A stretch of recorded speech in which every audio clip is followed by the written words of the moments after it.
Uttarakhand express में आप सभी का बहुत स्वागत है। आपके साथ मैं हूं नलिनी पांडे। बड़ी खबर आपको बताएंगे सबसे पहले कि देहरादून पुलिस लाइन में आज कांग्रेस नेता पत्रकारों से भिड़ गए। माहौल इतना गर्म था कि हाथापाई की नौबत आ गई। कांग्रेस प्रदेश अध्यक्ष करण माहरा की मौजूदगी में युवा कांग्रेस के कई नेता पत्रकारों से भिड़ गए। बड़ी मुश्किल से पुलिस के दखल के बाद दोनों गुटों को रोका गया। दरअसल ये झगड़ा तब हुआ जब युवा कांग्रेस के सचिवालय कूच से पुलिस नेताओं को हिरासत में लेकर पुलिस लाइन आई। उसी वक्त पुलिस लाइन के ग्राउंड में प्रेस क्लब के क्रिकेट मैच का फाइनल मैच पूरा हुआ और तैयारी प्राइज डिस्ट्रीब्यूशन की थी। तभी खबर है कि कांग्रेस के रवैये को लेकर किसी ने कोई कमेंट किया, जिसके बाद वहां विवाद हो गया। इस बीच बीजेपी ने लगे हाथों इस मुद्दे को लपक लिया और इसे लोकतंत्र में चौथे स्तंभ पर हमला करार कर दिया।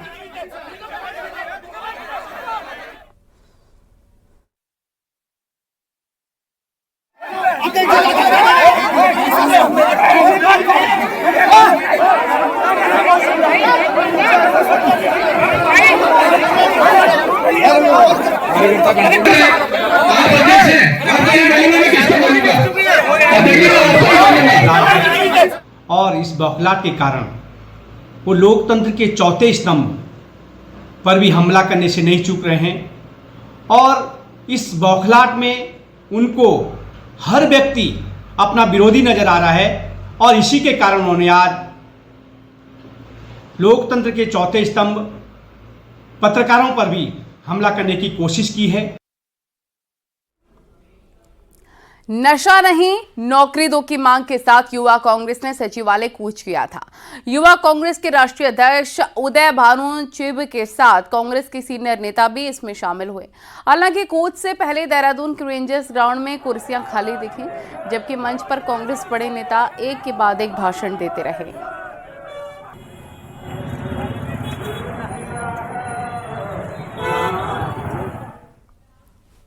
और बीजेपी मिशन 2027 में जुटी है। कांग्रेस में बड़ी सेंधमारी की तैयारी है। सूत्रों के हवाले से ये बताया जा रहा है कि कांग्रेस के 3 बड़े नेताओं को बीजेपी तोड़ने की कोशिश में है। मामले में बीजेपी प्रदेश अध्यक्ष महेंद्र भट्ट का कहना है कि कांग्रेस में अनुशासन ना होने से जनप्रतिनिधि परेशान है और कुछ नेता पीएम मोदी के विकास के साथ खड़े होना चाहते हैं, जिसको लेकर कांग्रेस में टूट सुनिश्चित है और जल्द परिणाम नजर आएंगे।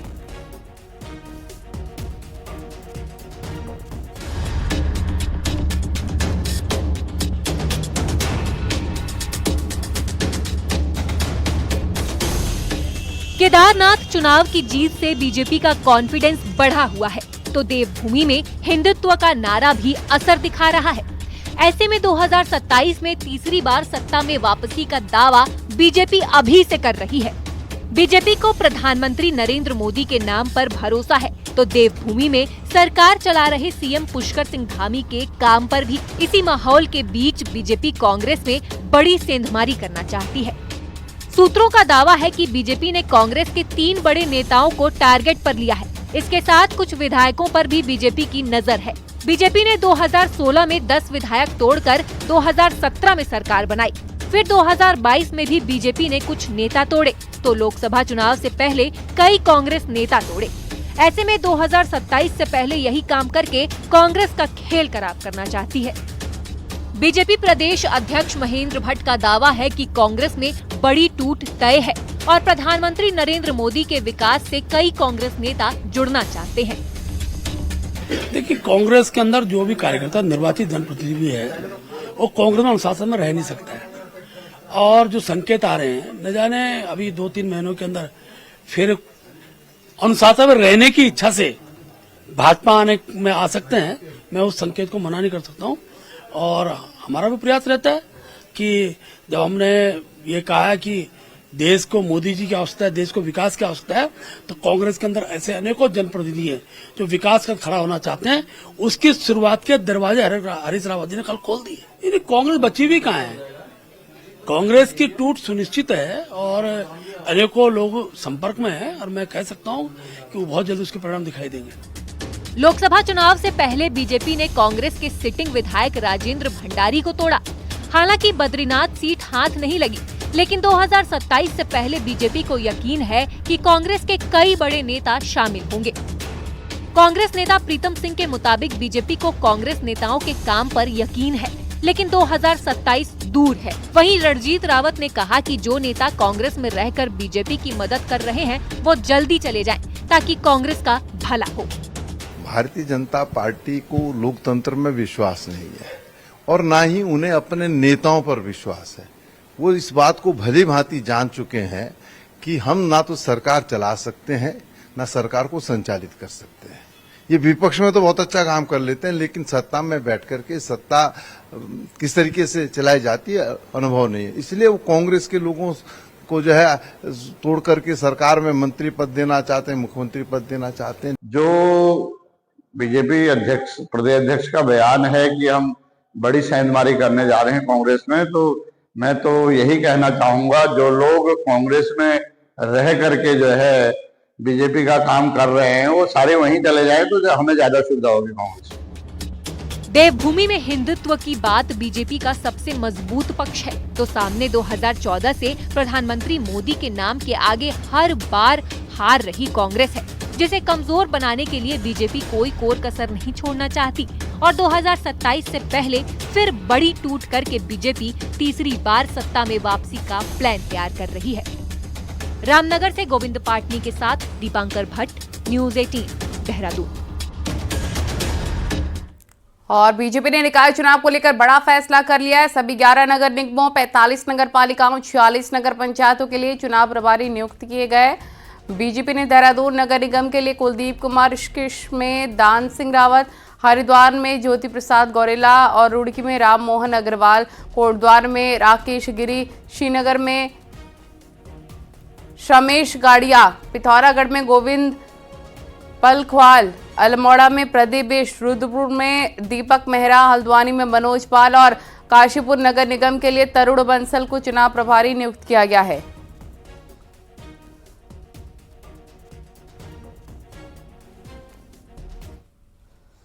और सीएम पुष्कर सिंह धामी ने देहरादून में उपनिषदीय दर्शन बोध किताब का विमोचन किया है। इस दौरान सीएम धामी ने कहा, ऐसी किताबें जरूर पढ़नी चाहिए, हमारे दिमाग को खुराक मिलती है।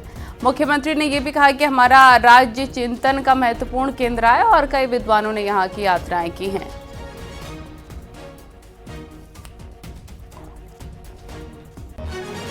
देवभूमि होने के साथ साथ आध्यात्मिक चिंतन का भी एक महत्वपूर्ण केंद्र भी है।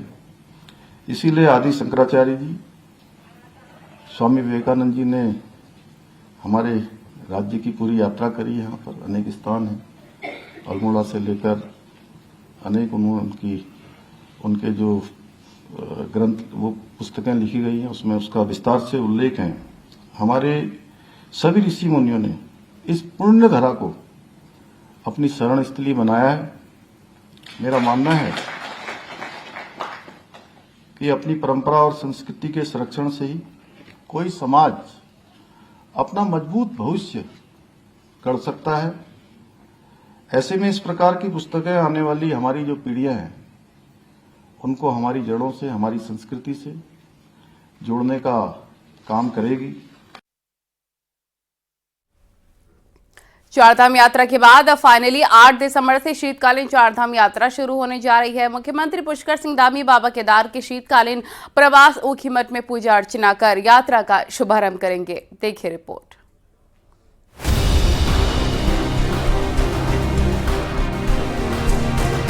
लंबे वक्त से जिसकी डिमांड हो रही थी, फाइनली वो होने जा रहा है। सर्दियों वाली चारधाम यात्रा शुरू होने की तारीख का ऐलान हो गया है। 8 दिसंबर से शीतकालीन चारधाम यात्रा शुरू होगी। उच्च हिमालयी क्षेत्रों में स्थित चारों धामों के कपाट बंद होने के बाद डोलियां शीतकालीन पड़ाव पर बने मंदिरों में विराजमान हो जाती हैं, जहां शीतकाल के 6 महीने भी लगातार पूजा अर्चना की जाती है। लेकिन प्रचार प्रसार के अभाव में देश दुनिया के बेहद कम श्रद्धालुओं को इसकी जानकारी है। इसके लिए सरकार अब खुद शीतकालीन यात्रा की पहल करने जा रही है। 7 दिसंबर को मुख्यमंत्री पुष्कर सिंह धामी रुद्रप्रयाग पहुंचेंगे, जहां 8 दिसंबर को बाबा केदार के शीतकालीन गद्दी स्थल ऊखीमठ में पूजा अर्चना के बीच मुख्यमंत्री शीतकालीन यात्रा का विधिवत शुभारंभ करेंगे। इस वर्ष शीतकालीन यात्रा को शुरू करने और अच्छे से प्रचार प्रसार करने के साथ साथ ही सारी व्यवस्थाएं सुनिश्चित करने के भी निर्देश दिए थे। उसी क्रम में रुद्रप्रयाग में माननीय मुख्यमंत्री जी का निवास होगा रात्रि प्रवास 7 तारीख को, और 8 तारीख को उनका ऊखी मठ में जो कि शीतकालीन प्रवास स्थल है बाबा केदारनाथ का, वहां पर दर्शन पूजन का उनका प्रोग्राम है, और साथ ही साथ वहां पर जो आवश्यक तैयारियां की जानी उसके संबंध में बैठक की जानी है। मुख्यमंत्री धामी इसके बाद आने वाले दिनों में अपने कैबिनेट सहयोगियों के साथ चारों धामों के शीतकालीन पड़ावों का भी दर्शन करने जाएंगे। इसके लिए अधिकारियों को शीतकालीन यात्रा पड़ावों तक व्यवस्थाओं को चाक चौबंद करने के निर्देश दिए गए हैं।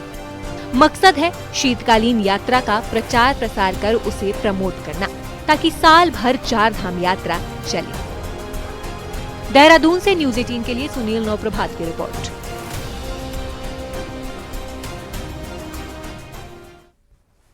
देहरादून से खबर, ब्लॉक और ग्राम पंचायतों में प्रशासक नियुक्त मामले में सचिव व पंचायती राज चंद्रेश यादव ने 3 सदस्यीय कमेटी बनाई है।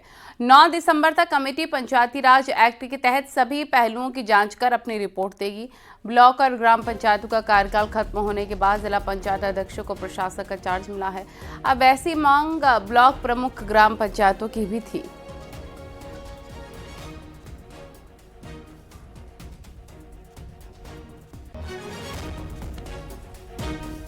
जिला पंचायत में प्रशासकों की तरह ब्लॉक प्रमुख और ग्राम प्रधान को भी प्रशासक बनाने की मांग की गई है। मंगलवार को मुख्यमंत्री के साथ बैठक के बाद आज ब्लॉक प्रमुख संगठन और ग्राम प्रधान संगठन ने पंचायती राज सचिव से मुलाकात की। सचिव पंचायती राज से मुलाकात के बाद ब्लॉक प्रमुख संगठन के अध्यक्ष महेंद्र सिंह राणा ने कहा कि मामले में सचिव की तरफ से सोमवार तक हल निकालने की बात कही गई है। उन्होंने कहा मुख्यमंत्री को उचित रास्ता निकालने के निर्देश मुख्यमंत्री ने दिए हैं। महेंद्र सिंह राणा ने कहा कि इस कदम से सरकार के ऊपर वित्तीय भार नहीं आने वाला।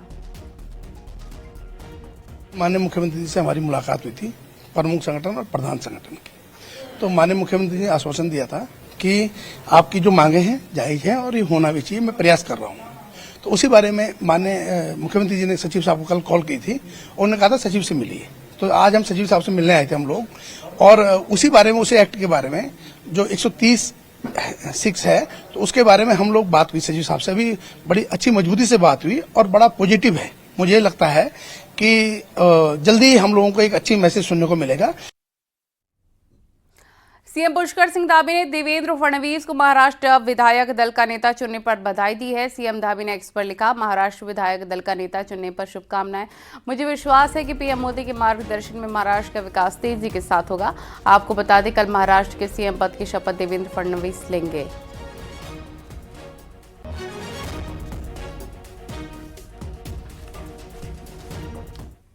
सरकारी सिस्टम में काम कैसे होता है, इसका सबसे बड़ा उदाहरण बन गया है जोशीमठ भू धसाव। हालात ये हैं कि केंद्र सरकार से करीब 1600 करोड़ का पैकेज मंजूर हो चुका है, लेकिन साल भर बाद भी 1 रुपया खर्च नहीं हो पाया। और अब कहीं ऐसा ना हो कि ये पैसा ही लैप्स हो जाए।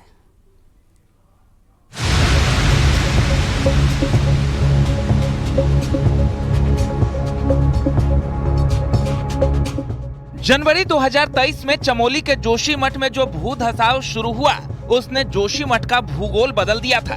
इस भू धसाव से जोशीमठ में करीब 800 से ज्यादा घरों को नुकसान पहुंचा था।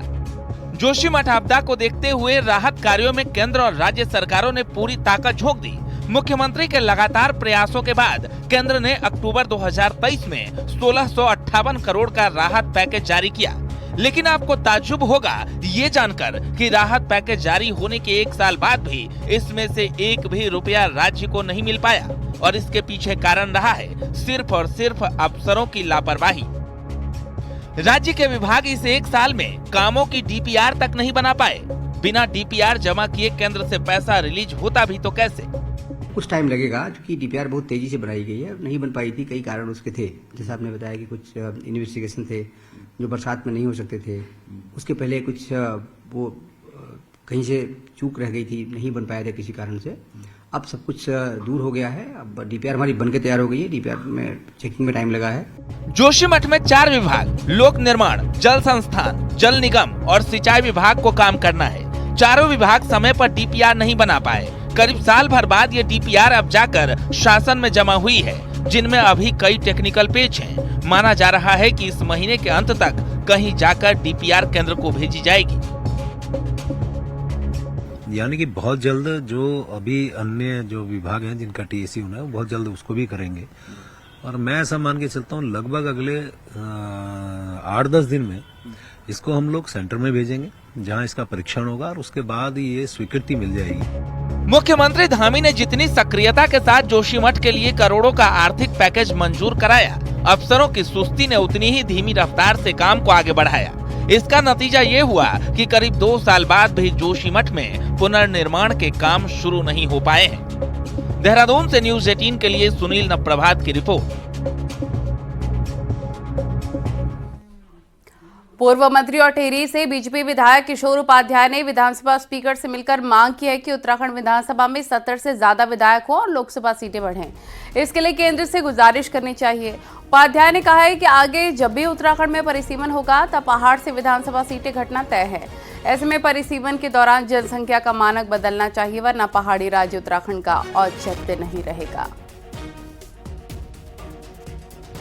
101 सीटें यहाँ विधानसभा में होनी चाहिए, और वो ज़्यादा करके सीटें बढ़नी चाहिए पर्वतीय क्षेत्र में। बहुत सी जगह हैं देश में जहाँ इस तरह की व्यवस्था है। जैसे आप लक्षद्वीप जाएं तो वहाँ 25,000 पर एक लोकसभा क्षेत्र है, जबकि और जगह जनसंख्या का मानक है। उसी तरह से तब चाहे लोकसभा हो, बल्कि 11 क्या, मैं तो ये कहता हूँ कि कम से कम 13 सीटें होनी चाहिए, 13 जिले हैं। ऋषिकेश में अतिक्रमण के खिलाफ एक्शन हुआ है। नगर निगम की टीम ने रोड पर अतिक्रमण हटाओ अभियान चलाया है। अभियान के दौरान टीम ने खोखे और कुछ दुकानों के फैले हुए सामान को हटाया। निगम की ओर से हुई कार्रवाई से स्थानीय दुकानदारों में हड़कंप है। इस दौरान कई व्यापारी अपने सामानों को समेटते दिखाई दिए। विभागीय टीम ने बताया कि इस तरह की कार्रवाई आगे भी जारी रहेगी।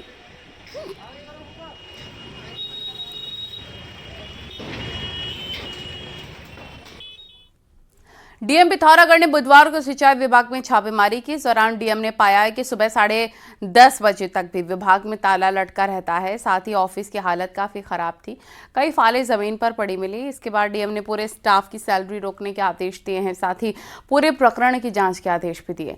डीएम ने कहा जांच रिपोर्ट आने पर मामले को शासन को भेजा जाएगा।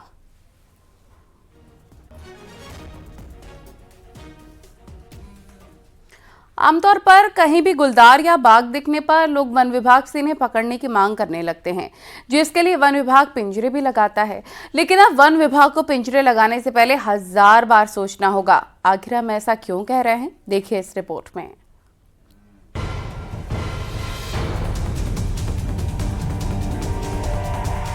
हल्द्वानी के करीब वन विभाग के रानीबाग रेस्क्यू सेंटर में मौजूद ये दोनों बाघिन बहनें अब बड़ी हो चली हैं। बचपन में ही अपनी मां से बिछड़ चुकी ये बहनें इस बाड़े में पली बड़ी हैं, वो भी इन वन कर्मियों की देखरेख में।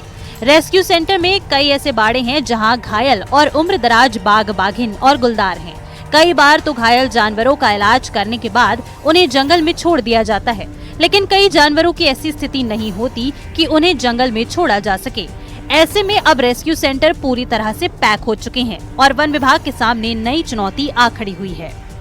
भी हमारे रेस्क्यू करके एनिमल्स लाते हैं, वाइल्ड एनिमल्स, उनको हम लोग यहाँ पे रखते हैं, और इसमें से कभी कभी क्या होता है, समय के साथ जैसे उनका उपचार हो जाता है, जो एनिमल्स ठीक हो जाते हैं, तो उनको हम लोग वापस उनके प्राकृतिक आवास में छोड़ देते हैं। थोड़ा चुनौतीपूर्ण है कि अगर ये संख्या पूरा वहाँ पे ऑक्यूपाइड हो जाता है तो आगे क्या करें।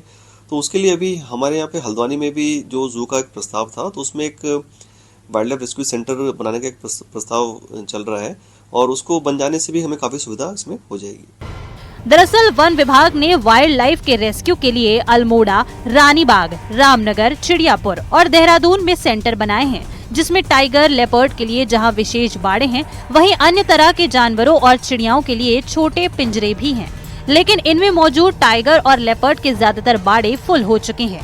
ऐसे में आने वाले दिनों में चलने वाले रेस्क्यू ऑपरेशन वन विभाग के लिए एक बड़ा सिरदर्द रहने वाले हैं, क्योंकि रेस्क्यू किए जाने वाले जानवरों को आखिर रखा जाए तो कहां? हल्द्वानी से न्यूज़ 18 के लिए शैलेंद्र नेगी की रिपोर्ट।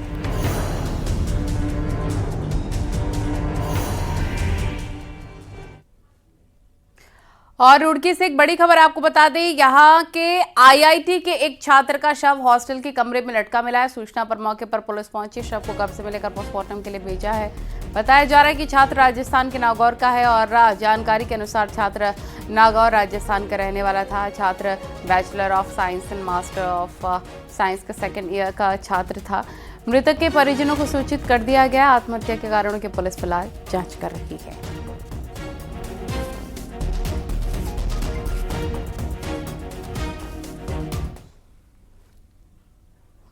और अब आपको दिखाते हैं पहाड़ टॉप 10 न्यूज।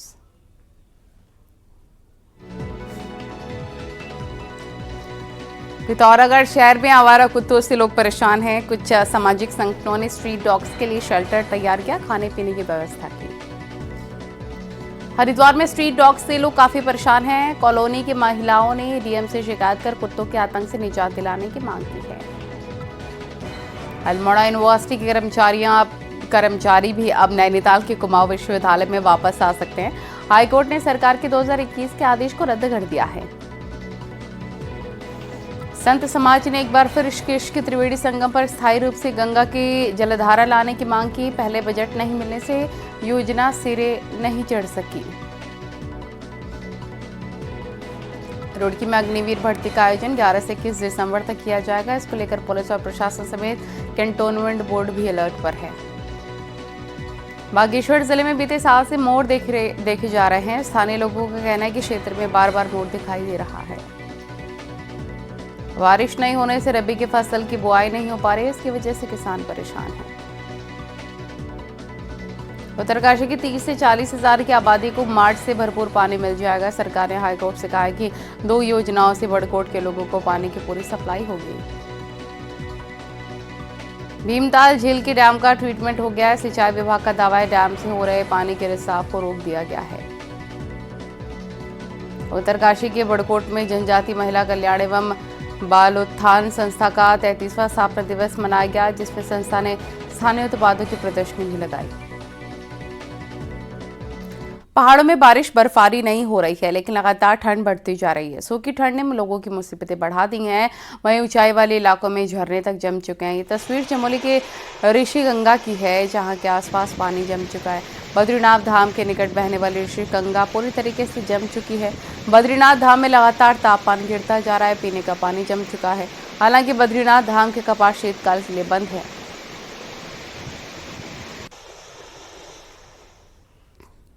पहाड़ में बदलते मौसम का असर पर्यटन कारोबार पर भी पड़ रहा है। दिसंबर शुरू हो चुका है, लेकिन पहाड़ों में बर्फबारी तो दूर, बारिश के भी कोई आसार नजर नहीं आ रहे, जिससे कि अब सैलानी भी कम नजर आ रहे हैं।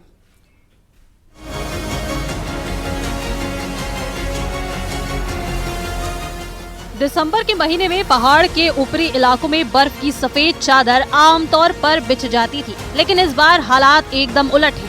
आलम यह है कि हजारों फीट ऊंची चोटियां सफेद होने के बजाय काली नजर आ रही हैं।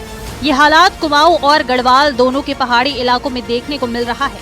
कहीं भी बारिश दूर दूर तक नजर नहीं आ रही है। यही वजह है कि विंटर सीजन में सैलानी भी कम ही आ रहे हैं।